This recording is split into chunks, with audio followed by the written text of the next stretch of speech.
Ferrari has been warned for 2026 after a major issue spotted. Newey makes huge decision as Aston delay their car, and Verstappen and McLaren is silently confident for 2026. The Formula One world is buzzing with controversy, and it all centers around Ferrari's questionable strategy for the upcoming 2026 season. Former F1 driver Ralf Schumacher just dropped a bombshell that has everyone talking, and frankly, what he revealed about Ferrari's approach should terrify every Tifosi fan out there. Picture this scenario. Ferrari, one of the most iconic teams in motorsport history, might be making the biggest strategic blunder we've seen in years. And the consequences could be absolutely devastating for both Lewis Hamilton's championship dreams and Charles Leclerc's future with the team. Let me break down exactly what's happening behind the scenes at Maranello, because this story goes much deeper than you might think. We're talking about a development philosophy that could completely derail Ferrari's chances before they even get started, and the warning signs are impossible to ignore. The 2026 regulation changes represent the most significant overhaul formulae one has seen in over a decade. New power units, completely redesigned aerodynamics, and revolutionary hybrid systems mean every team is essentially starting from scratch. It's a golden opportunity for teams to shake up the established order, but Ferrari might be throwing away their shot at glory with a fundamentally flawed approach. Ralf Schumacher, brother of seven-time world champion Michael Schumacher and a former F1 driver himself, recently appeared on Sky Deutschland's podcast, where he delivered some absolutely scathing criticism of Ferrari's development strategy. His words were carefully chosen, but the message was crystal clear. Ferrari is heading toward disaster. According to Schumacher, Ferrari appears to be developing two completely different car concepts for the 2026 season. Not variations of the same design, not different setups for different tracks, but entirely separate development paths. The reasoning behind this unprecedented approach allegedly stems from the vastly different preferences and feedback being provided by their two superstar drivers. Think about the implications of this for a moment. Hamilton and Leclerc, two drivers with completely different driving styles, career experiences, and technical preferences, are supposedly pulling Ferrari's development team in opposite directions. Hamilton, with his wealth of experience and specific setup requirements developed over years with Mercedes, represents one school of thought. Leclerc, the homegrown Ferrari talent who's adapted his style to the team's philosophy, represents another entirely different approach. This internal division creates a nightmare scenario for Ferrari's engineers and designers. Instead of focusing their resources, expertise, and development time on perfecting a single concept, they're allegedly splitting their efforts between two competing visions. In a sport where marginal gains often determine championship success, this represents a massive waste of valuable resources. Schumacher didn't mince words when describing the potential consequences of this strategy. He called it a disaster from the very beginning, emphasizing that no team can successfully develop two different cars simultaneously. The mathematics simply don't work in Ferrari's favor when you consider the complexity of modern Formula One machinery. The technical challenges facing all teams for 2026 are enormous. The new power units feature significantly more electrical energy recovery and deployment systems. The aerodynamic regulations have been completely rewritten to reduce dependency on ground effect and promote closer racing. Tire compounds and construction are changing dramatically. Every single system on these cars requires extensive development and integration testing. Now imagine trying to do all of this twice with two separate design philosophies, while your competitors are focusing their entire organization on perfecting a single concept. The disadvantage becomes immediately apparent, and it's exactly what has Schumacher so concerned about Ferrari's prospects. Team principal Fred Vasseur has attempted to explain Ferrari's approach, describing their early 2026 development strategy during recent press conferences. According to Vasseur, Ferrari plans to debut what they're calling a Spec A car during the January testing sessions in Barcelona. This basic design will prioritize reliability and fundamental systems validation over outright performance. The theory makes sense on paper, With 9 days of testing available before the season begins, teams have more opportunity than usual to develop and refine their concepts. Ferrari's plan involves using the initial tests to accumulate mileage and identify potential reliability issues, then building performance and aerodynamic improvements for later testing sessions. However, Schumacher's concerns suggest that Ferrari's Spec A concept might actually represent just one of their competing development paths. If true, this means Ferrari could be preparing to test multiple fundamental design approaches during the limited testing time available, further fragmenting their development focus. The timing of Ferrari's car launch adds another layer of complexity to their already challenging situation. Vasseur revealed that Ferrari will be working on their launch car literally until the night before the official unveiling on January 23rd. They'll complete final assembly on January 22nd, then immediately transition to their private Fiorano test track for initial shakedown runs. This aggressive timeline suggests Ferrari is pushing their development schedule to the absolute limit, trying to incorporate as many innovations as possible before committing to their launch specification.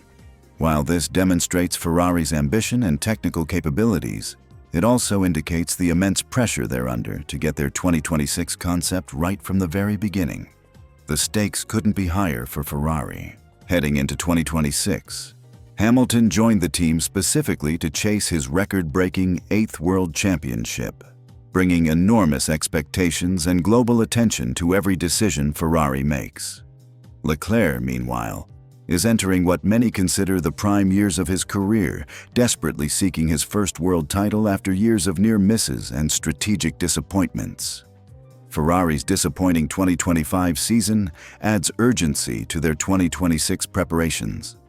The team made the strategic decision to stop developing their 2025 car early in the championship, sacrificing immediate competitiveness to focus resources on the regulation changes.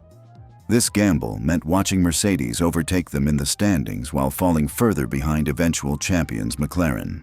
The early development pivot was supposed to give Ferrari a significant advantage heading into 2026, providing them additional months of development time while competitors were still fighting for 2025 championship points. However, if Schumacher's assessment proves accurate, Ferrari might be squandering this advantage through poor strategic decision-making. One concerning aspect of this situation involves the aerodynamic testing restrictions that govern Formula One development. Teams receive different amounts of testing time based on their previous season's championship position, with lower finishing teams receiving more wind tunnel time and computational fluid dynamics allocation. Ferrari's fourth-place finish in 2025 actually provides them with more aerodynamic testing time than McLaren, Mercedes, and Red Bull. This should represent a significant competitive advantage, allowing Ferrari to explore more design concepts and refinement iterations than their primary competitors. But additional testing time becomes meaningless if it's being split between multiple competing development philosophies. Instead of using their extra allocation to perfect a single winning concept, Ferrari might be diluting their advantage by pursuing parallel development paths that ultimately lead nowhere. The psychological impact of this situation on both Hamilton and Leclerc cannot be underestimated. Both drivers joined or remained with Ferrari based on promises of championship competitiveness and technical excellence. If internal disagreements about car development are genuinely driving strategic decisions, it suggests deeper organizational issues that could undermine team cohesion when unity is most crucial. Hamilton's integration into Ferrari represents one of the biggest storylines in modern Formula One history. His move from Mercedes, where he won 6 world championships, to Ferrari carries enormous symbolic and practical significance. The expectation is that his experience and technical feedback will elevate Ferrari's performance, not create internal conflicts that compromise development focus. For Leclerc, the situation presents a different but equally challenging dynamic. As Ferrari's established number 1 driver, he's spent years providing feedback and helping shape the team's technical direction. Hamilton's arrival and potentially conflicting input could create uncertainty about whose preferences should guide future development decisions. The broader implications of Ferrari's approach extend beyond just the 2026 season. Formula One's technical regulations are designed to remain stable for several years, meaning the fundamental design choices made for 2026 will likely influence Ferrari's competitiveness through the end of the decade. Getting these decisions wrong could condemn Ferrari to years of midfield mediocrity. Schumacher's warning represents more than just criticism from a former competitor. His family's deep connections to Ferrari, through his brother Michael's legendary championship success with the team, give his observations particular weight within the Formula One community. When someone with his background and perspective issues such stark warnings, the paddock pays attention. The countdown to Ferrari's 2026 season begins now, with their car launch just days away. Whether Schumacher's dire predictions prove accurate will depend on Ferrari's ability to unify their development approach and focus their considerable resources on a single winning concept. The coming weeks will reveal whether Ferrari learned from their strategic mistakes or if they're doomed to repeat the organizational failures that have cost them championships in recent years. For Hamilton, Leclerc, and millions of Ferrari fans worldwide, the stakes have never been higher. Here's the moment that could change everything in Formula One. Adrian Newey, the mastermind behind Red Bull's dominance, has been wrestling with a decision that might determine whether Aston Martin becomes a championship contender or remains stuck in the midfield. And it all comes down to one crucial engineering choice that he delayed until the very last possible second.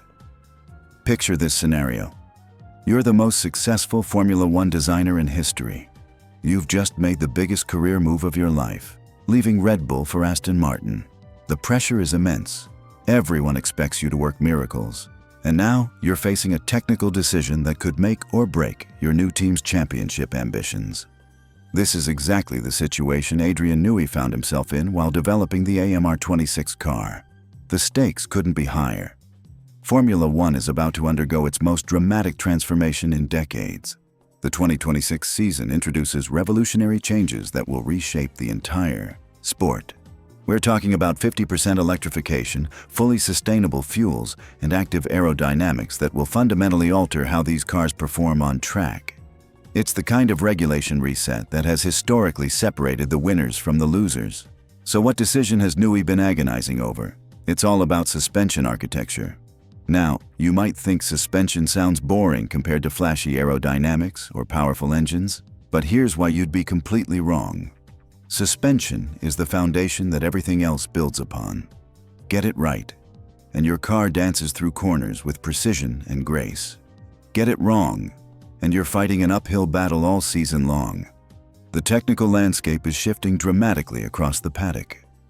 Multiple teams are making the switch to push-rod suspension systems, moving away from the pull-rod configurations that have been popular in recent years. Audi revealed their double push-rod setup during their recent shakedown. Red Bull and their sister team Racing Bulls are following the same path. Ferrari is reportedly joining this trend as well. It's becoming clear that push-rod is the direction most teams are heading, but Newey hesitated. Reports suggest he delayed his final decision on the AMR26's suspension until absolutely the last moment possible in the car's development cycle. This wasn't indecision or procrastination. This was the calculated approach of a perfectionist who understands that getting this choice right could be the difference between championship glory and mediocrity. Why is this decision so critical? Newey's track record with suspension design speaks volumes. Back in 2022, when Formula One introduced ground effect regulations, most teams struggled with porpoising issues that made their cars virtually undrivable at times. But Red Bull sailed through this challenge relatively unscathed. The reason? Newey personally designed both the front and rear suspension systems for the RB18 car that year. His expertise in this area gave Red Bull a massive advantage that translated directly into championship success. That season saw Max Verstappen claim a then-record 15 victories, while Red Bull secured both the drivers' and constructors' championships. The suspension architecture was a key factor in this dominance, allowing Red Bull to extract maximum performance from the ground effect regulations, while their competitors struggled with fundamental handling issues. Now Newey faces a similar challenge, but this time the circumstances are completely different. He's working with a new team that doesn't have Red Bull's established infrastructure and technical depth. The AMR26 will be his first creation since leaving Milton Keynes, and it needs to perform from day one if Aston Martin's championship ambitions are to be taken seriously. The complexity of this decision has been amplified by personnel changes within the Aston Martin technical department. Enrico Cardile joined the team as Chief Technical Officer last summer, bringing with him extensive experience from Ferrari. But Cardile's background might have created additional considerations for the suspension choice. During his final years at Ferrari, the Italian team faced heavy criticism for sticking with pull rod rear suspension long after every other team had switched to push rod. Ferrari and their customer team Haas were the last holdouts, defending their choice even when performance suffered. Cardile himself defended Ferrari's suspension philosophy, claiming they found no significant performance differences between push rod and pull rod configurations when directly compared. But the results on track suggested otherwise, with Ferrari often struggling to maximize their car's potential during crucial championship battles. This technical disagreement might have influenced the extended decision-making process at Aston Martin. When you have two highly experienced technical minds with different philosophies, reaching consensus requires careful consideration and extensive analysis. The pressure to get this right first time is enormous, especially when you consider the limited development opportunities under current regulations. Newey's methodical approach to major decisions is well documented. In his book, How to Build a Car, he describes implementing a 24-hour rule at Red Bull. Any significant technical proposal had to survive at least a day of scrutiny and discussion before the team committed resources to it. Ideas that seemed brilliant in the heat of the moment often revealed flaws when examined more carefully. Only concepts that maintained their appeal after this cooling-off period moved forward to the development phase. This systematic approach has served Newey well throughout his career. He successfully navigated multiple regulation changes across different teams, helping McLaren, Williams, and Red Bull achieve success during major rule resets. His ability to interpret new technical regulations and translate them into winning car concepts is unmatched in the sport's history. However, Newey himself has tempered expectations for Aston Martin's immediate competitiveness. During his first trackside appearance with the team at Monaco last year, he was surprisingly candid about the challenges ahead. He described Aston Martin's simulation tools as weak and warned that their driver-in-the-loop simulator needed significant work because it wasn't correlating with real-world performance at all. These comments revealed the scale of the task facing Aston Martin. Modern Formula One cars are developed primarily through simulation rather than track testing due to severe restrictions on running time. Teams that can't accurately predict how changes will affect real-world performance are operating with a massive disadvantage. It's like trying to hit a target while wearing a blindfold. Recognizing these deficiencies, Aston Martin has moved quickly to address them. They hired Giles Wood, Newey's former colleague at Red Bull, as Simulation and Vehicle Modeling Director. Wood's return to Formula One after 7 years with Apple brings valuable expertise in advanced computational modeling. The team also brought in Marco Finello as a consultant, leveraging his experience developing simulation tools during Ferrari's dominant period with Michael Schumacher. These appointments signal Aston Martin's commitment to building the technical infrastructure necessary to compete with the established frontrunners. But developing these capabilities takes time, and the 2026 season is rapidly approaching. The AMR 26 car represents a crucial test of whether these investments are paying dividends. Adding another layer of complexity is Aston Martin's new partnership with Honda. The Japanese manufacturer is returning to Formula One full-time after officially withdrawing at the end of 2021.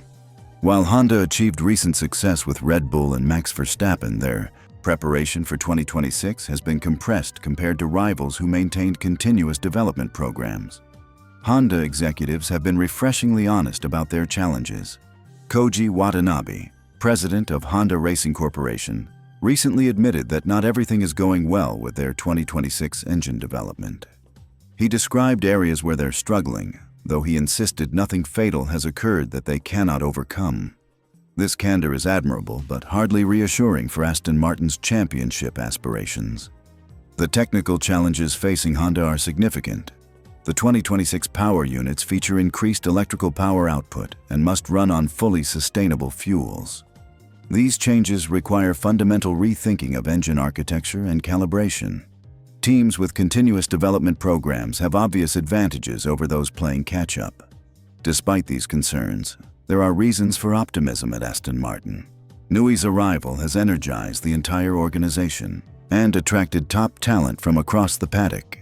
The team's Silverstone facility continues expanding, with state-of-the-art equipment being installed to support their championship ambitions.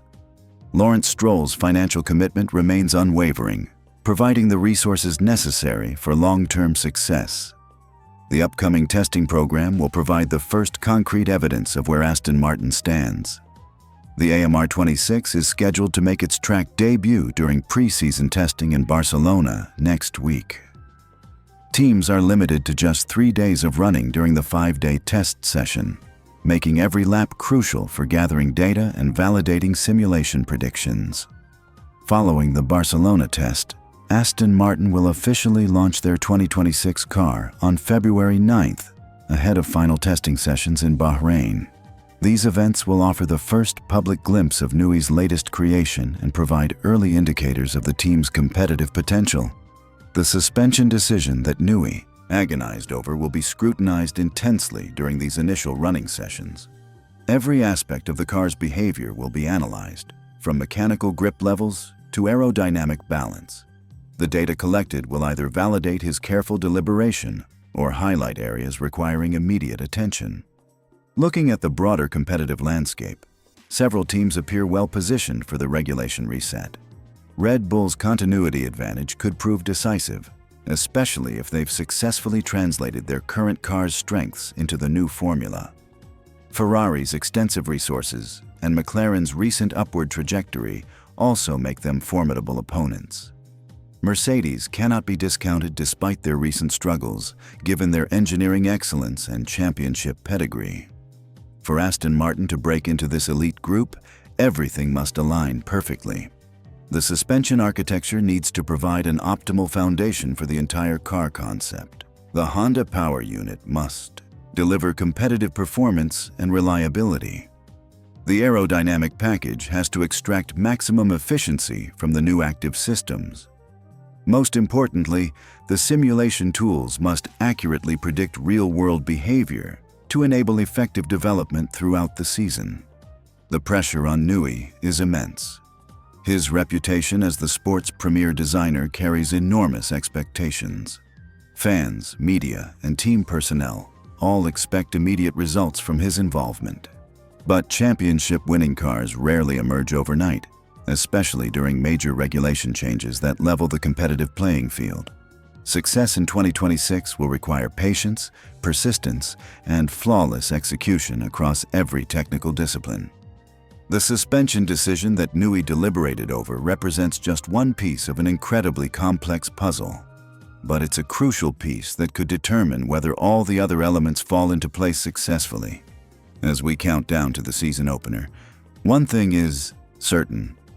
Adrian Newey's choice of suspension architecture for the AMR26 will be analyzed, debated, and second-guessed by every technical expert in the paddock.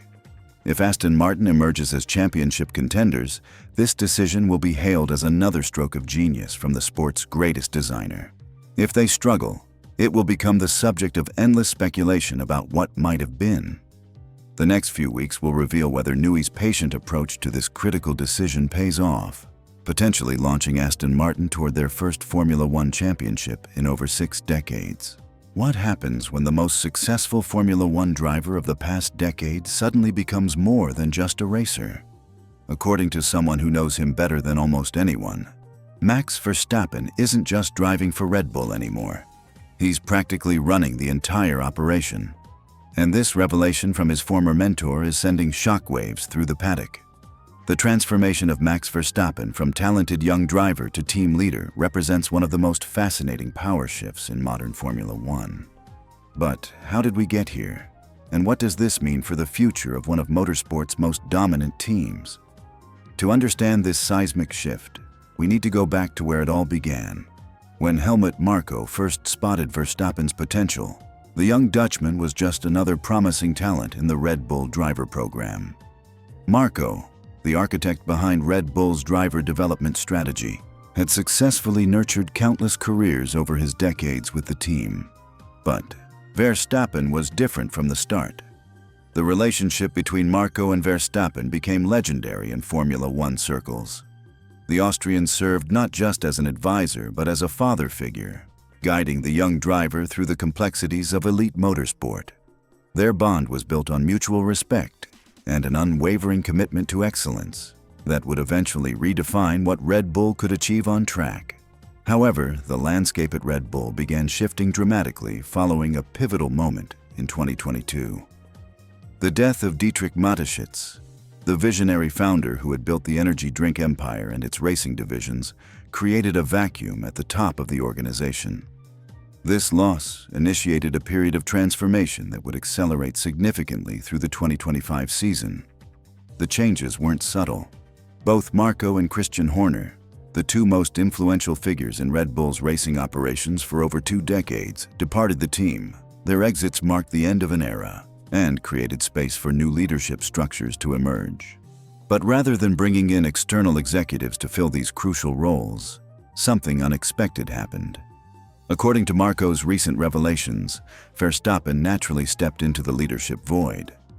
The former Red Bull advisor describes a driver who has evolved far beyond his racing duties, taking on responsibilities that traditionally belonged to team principals and senior management.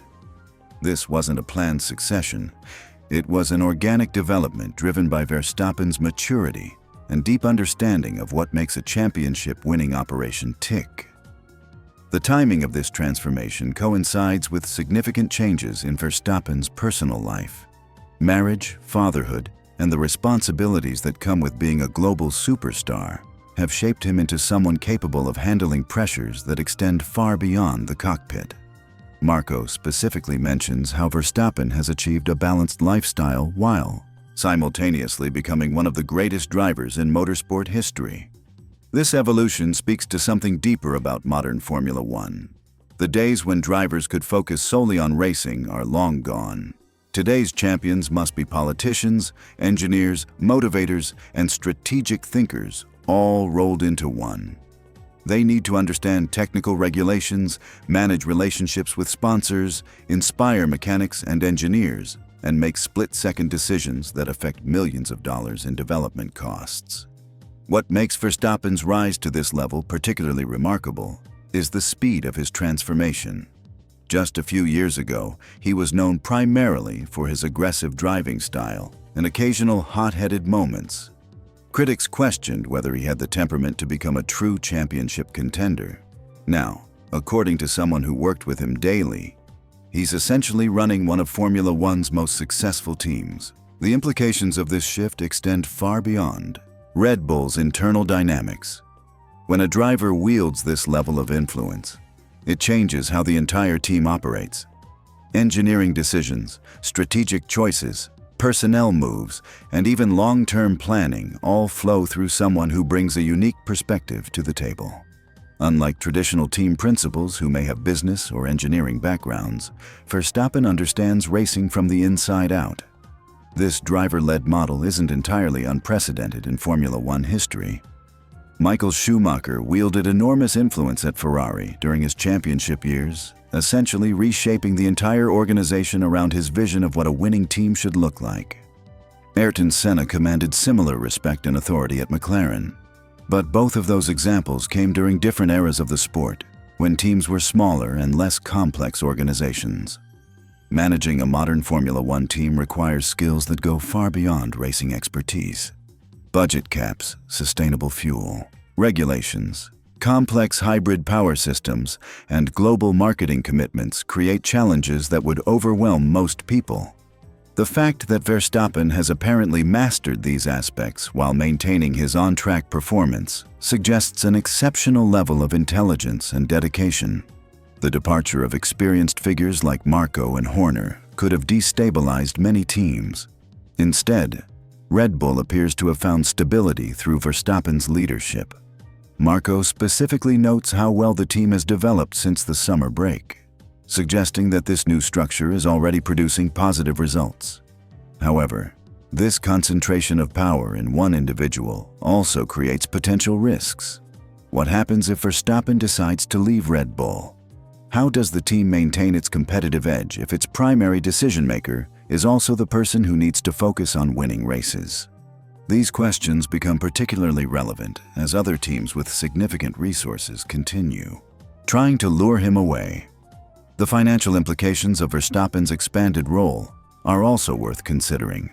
Traditional team principals command substantial salaries, but a driver who effectively serves dual roles would presumably expect compensation that reflects his broader contributions.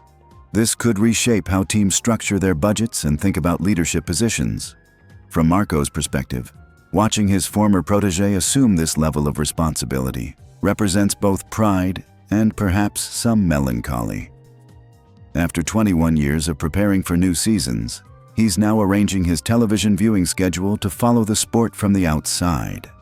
His comments about not having to travel to Australia for the season opener carry a mix of relief and nostalgia that many longtime Formula One figures would recognize. The broader Formula One community is watching this development with intense interest. If Verstappen's driver-led model proves successful, it could influence how other teams think about organizational structure. We might see more drivers demanding greater input into strategic decisions, or teams actively seeking racers who can contribute beyond their on-track performance. Looking toward the 2026 season and beyond, Verstappen's expanded role becomes even more intriguing. New technical regulations will reshape the competitive landscape, and having a leader who understands both the racing and business sides of Formula One could provide Red Bull with a significant advantage. His ability to bridge the gap between what works on track and what makes sense from an organizational perspective could prove invaluable. The story of Max Verstappen's evolution from promising driver to team leader represents one of Formula One's most fascinating power shifts in recent memory. According to someone who helped shape his career from the beginning, this transformation reflects not just personal growth, but a fundamental change in how successful teams can operate. In the modern era, as we head into a new season, all eyes will be on Red Bull to see whether this driver-led approach can maintain the team's competitive edge. If Verstappen can successfully balance his racing responsibilities with his broader leadership role, he might just redefine what's possible for the next generation of Formula One champions. The question isn't whether he can drive fast enough to win races.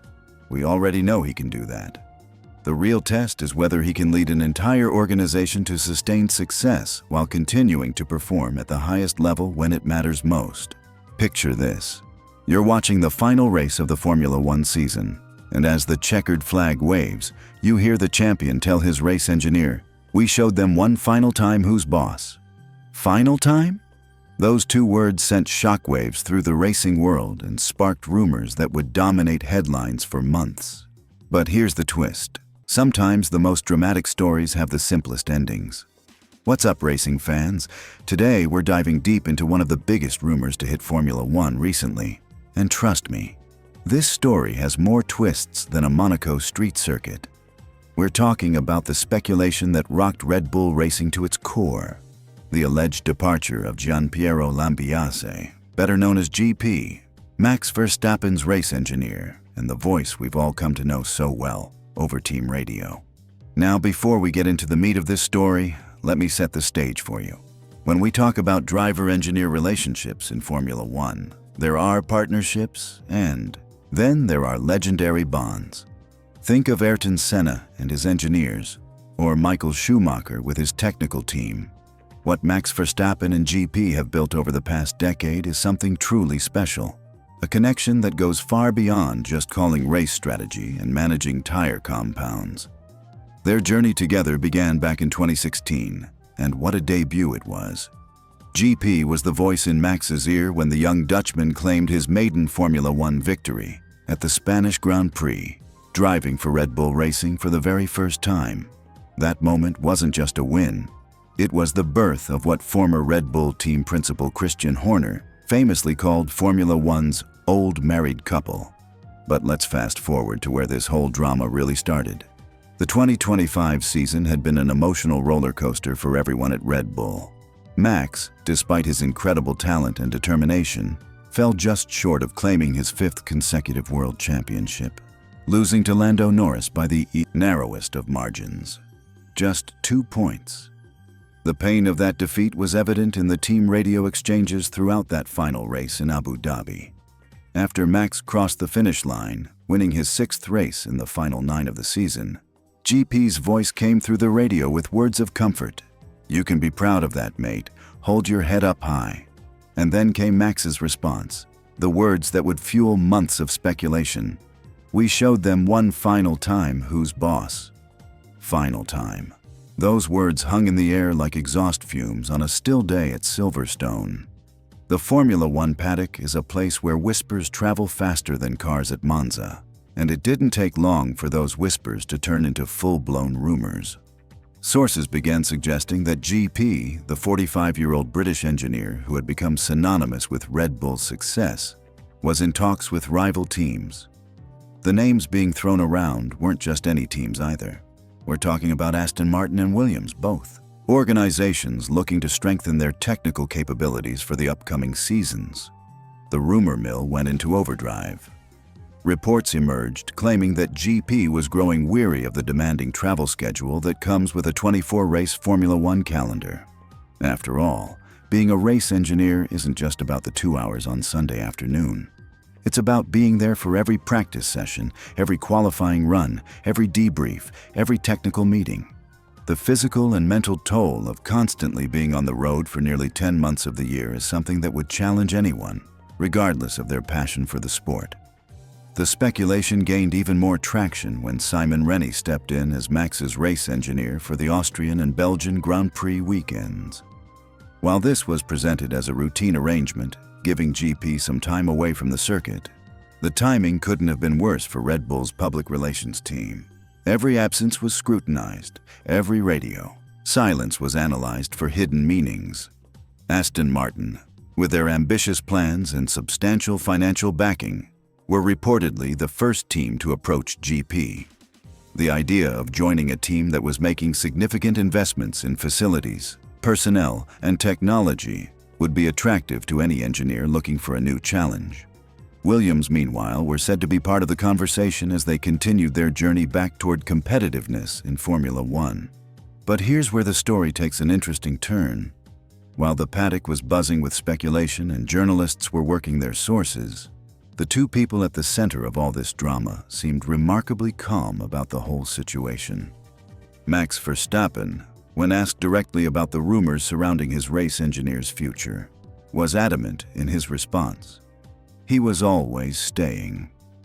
The confidence in Max's voice wasn't just bravado or wishful thinking. When pressed further by reporters about whether there was ever any question about GP's commitment to Red Bull, Max was even more direct.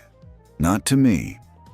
Those 3 words spoke volumes about the relationship between driver and engineer, and the level of trust that exists between them.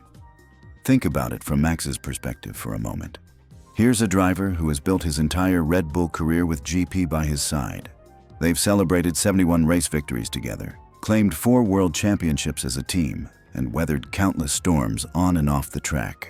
The idea that this partnership would suddenly dissolve over travel fatigue or a lucrative offer from a rival team seemed almost absurd to those who truly understood the dynamic between them. GP himself, while maintaining his characteristic professionalism, never publicly entertained the speculation about his departure.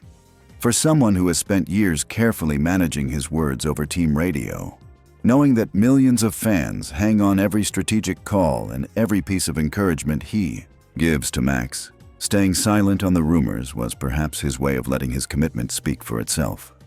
The relationship between Max and GP goes far beyond the typical driver-engineer partnership we see in Formula One.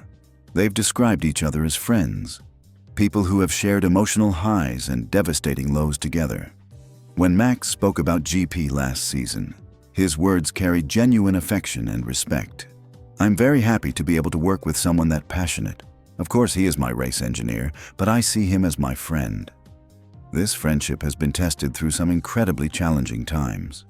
The 2025 season in particular was described by Max as emotional and tough, though he deliberately chose not to go into detail about the specific challenges they faced. What he did emphasize was GP's unwavering commitment during those difficult periods, calling him a proper example of someone that never gave up this season, even through the difficult times. The emotional weight of their partnership was evident in Max's reflections on their relationship. "We have lived through so many emotional things together and fantastic achievements," he said, highlighting the depth of their connection. "This isn't just about calling tire strategies or managing fuel consumption. It's about two professionals who have pushed each other to achieve greatness in the most demanding sport in the world." When the official confirmation finally came that GP would indeed remain as Max's race engineer for the 2026 season, continuing his role as head of racing at Red Bull, it felt less like breaking news and more like common sense prevailing. Sources close to the situation had already indicated that the highly accomplished engineer would be staying put, but having it officially confirmed put an end to months of speculation. The announcement also clarified GP's broader role within the Red Bull organization. As head of racing, his responsibilities extend far beyond just being Max's voice on race day. He's involved in strategic planning, technical development, and the overall racing operations that have made Red Bull one of the most successful teams in modern Formula One history. Looking ahead to the 2026 season, the confirmation of this partnership takes on even greater significance. Formula One is set to undergo substantial regulatory changes, with new technical regulations that will challenge every team to reimagine their approach to car design and race strategy. Having continuity in key relationships like the one between Max and GP could prove to be a crucial advantage as teams navigate these changes. The story of these exit rumors also highlights something fascinating about modern Formula One and the intense scrutiny that surrounds every aspect of the sport. A few words spoken in the heat of the moment after a disappointing championship defeat can spark months of speculation, involving multiple teams and potentially influencing major career decisions across the paddock. But perhaps the most important lesson from this entire saga is the value of genuine partnerships in Formula One. In a sport where drivers change teams regularly and engineers move between organizations in pursuit of better opportunities, the decade-long partnership between Max and GP stands as something special. It's a reminder that success in Formula One isn't just about having the fastest car or the most talented driver. It's about building relationships based on trust, mutual respect, and shared commitment to excellence. As we look toward the 2026 season and beyond, one thing is certain. When Max Verstappen straps into his Red Bull racing car for the opening race of the new campaign, GP will be there on the pit wall, headset on, ready to guide his friend and championship contender through whatever challenges lie ahead. And for Formula One fans around the world, that familiar voice will continue to be the soundtrack to what we hope will be many more victories and championship celebrations. The rumors may have been dramatic, but the reality is beautifully simple. Some partnerships are just too good to break. What if I told you that the most dominant driver in Formula One history could suddenly become an also-ran overnight? That the same fate that crushed Lewis Hamilton's championship dreams could be waiting for Max Verstappen in just a few short months? Well, buckle up, because according to former F1 driver Johnny Herbert, that nightmare scenario might be about to become reality with the revolutionary 2026 regulations. Right now, Max Verstappen looks absolutely untouchable. The guy has won 51 out of 92 races in the current ground effect era. That's not just dominance, that's statistical annihilation of the competition. But here's the thing about Formula One that makes it both beautiful and terrifying. Everything can change in an instant when new regulations arrive. We're about to witness the most dramatic transformation in Formula One in decades. The 2026 season isn't just bringing tweaks or minor adjustments. We're talking about a complete revolution that will reshape everything we know about these incredible machines. And when I say everything changes, I mean everything. Let's start with the cars themselves. These new beasts will be 20 centimeters shorter than current machines and 30 kilograms lighter. Now, that might not sound like much, but in Formula One, those kinds of changes can completely alter how a car behaves on track. It's like switching from playing basketball with a regulation ball to playing with one that's slightly smaller and lighter. Your entire technique has to adapt. But that's just the beginning. For the first time ever, Formula One cars will feature active aerodynamics. Think of it like having wings that can adjust themselves automatically based on what the car needs. This technology has been banned for years because it was considered too advanced, too unpredictable. Now it's not just legal, it's mandatory. The engine revolution is even more dramatic. These new power units will run entirely on sustainable fuel, and here's the kicker. They'll have a 50-50 split between electric power and traditional combustion. Half the power coming from batteries, half from burning fuel. That's not an evolution. That's a complete reimagining of what makes an F1 car fast. Remember DRS, that rear wing flap that drivers could open to gain speed on straights? Gone. Instead, we're getting something called overtake mode that gives drivers chasing within 1 second a power boost to help them pass. Plus, there's boost mode that can be deployed anytime for extra power. It's like giving drivers video game power-ups in real life. Now here's where Johnny Herbert's warning becomes absolutely chilling. He's seen this movie before, and it doesn't always have a happy ending for the stars. When ground effect aerodynamics returned in 2022, Lewis Hamilton went from championship contender to struggling to even win races. A 7-time world champion suddenly looked ordinary because the cars changed around him. Herbert puts it bluntly, Max Verstappen is only human.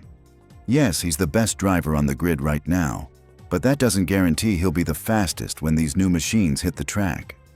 Sometimes it's not about raw talent. Sometimes it's about whether your driving style matches what the car needs. Think about what happened to Hamilton.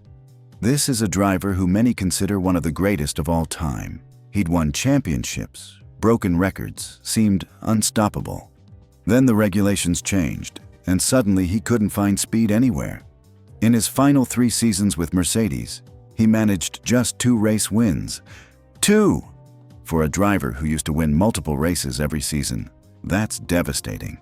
When Hamilton moved to Ferrari, hoping a change of scenery would revive his fortunes, things got even worse. He recorded his first ever season without a single podium finish. Let that sink in. One of the most successful drivers in F1 history couldn't even finish in the top 3 once during an entire season. The scary part is that nobody saw it coming. Hamilton looked unstoppable right up until the moment he wasn't. And according to Herbert, the same thing could happen to Verstappen. The new regulations might simply favor a different type of driver, someone whose natural instincts align better with how these radically different cars need to be driven. Herbert specifically mentions Lando Norris as someone who could benefit from the changes. Norris has shown flashes of brilliance, but has sometimes struggled to consistently challenge Verstappen. What if the new cars suit his driving style perfectly while causing Verstappen problems? Suddenly, the championship picture looks completely different. The energy management aspect of these new regulations adds another layer of complexity. The cars will require what Mercedes team boss Toto Wolff calls an intelligent way of managing energy. Drivers won't just be racing against each other. They'll be constantly calculating how to deploy electric power, when to use boost modes, how to maximize efficiency. This isn't like managing tire degradation or fuel consumption in current cars. This is a completely new skill set that some drivers might master immediately while others struggle to adapt. And here's the brutal truth. In Formula One, if you can't adapt quickly, you get left behind ruthlessly. Herbert acknowledges that there's a human element to Formula One that creates inconsistencies. Even the best drivers have weaknesses, blind spots, areas where they're not quite perfect. Usually, these get masked by having a superior car or by competing in regulations that suit their strengths. But when everything changes at once, those hidden vulnerabilities can suddenly become massive problems. The psychological impact cannot be underestimated either. Imagine being Max Verstappen, accustomed to winning almost every race you enter, suddenly finding yourself struggling to make it onto the podium. The confidence that's been your greatest weapon becomes doubt. The aggressive instincts that brought you success start causing crashes. The whole foundation of your racing identity crumbles. We've seen this pattern throughout F1 history. Drivers who looked unbeatable in one era become also rans in the next. Sometimes they recover, sometimes they don't. The sport is littered with champions who couldn't adapt when their time came to an end. But here's what makes this situation particularly fascinating. We're not just talking about one driver potentially struggling. Herbert suggests that multiple top drivers, including Hamilton and Norris, will need to completely reimagine their approach. The field could be leveled in ways we haven't seen in years. External factors will play a huge role too. Which team designs the best chassis for these new regulations? Which engine manufacturer gets the hybrid system right? Which drivers can work most effectively with their engineers to unlock the car's potential? There are so many variables that predicting success becomes nearly impossible. The sustainability focus adds another dimension. These aren't just faster cars. They're supposed to be more environmentally responsible. That philosophical shift might favor drivers who embrace the technology rather than fighting it. The winners might be those who see the hybrid systems as tools to be mastered rather than obstacles to overcome. What's particularly nerve-wracking is that nobody really knows how these cars will behave on track. All the computer simulations and wind tunnel data in the world can't perfectly predict how active aerodynamics will affect wheel-to-wheel racing. Will the cars be harder to follow? Easier to overtake? Will the energy deployment systems create new strategic possibilities or just add confusion? The teams are essentially flying blind, building cars based on educated guesses about what will work. Even the most successful organizations could get it completely wrong. And if your car doesn't suit your driver's natural style, no amount of talent can overcome that fundamental mismatch. So while Max Verstappen enters 2026 as the overwhelming favorite, Johnny Herbert's warning carries serious weight. Formula One has a way of humbling even its greatest stars when the rules change.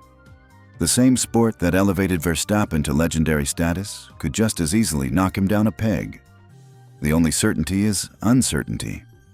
Come 2026, we might be watching a completely different pecking order emerge. And if Herbert is right, even the mighty Max Verstappen might discover that being the best in one era doesn't guarantee success in the next.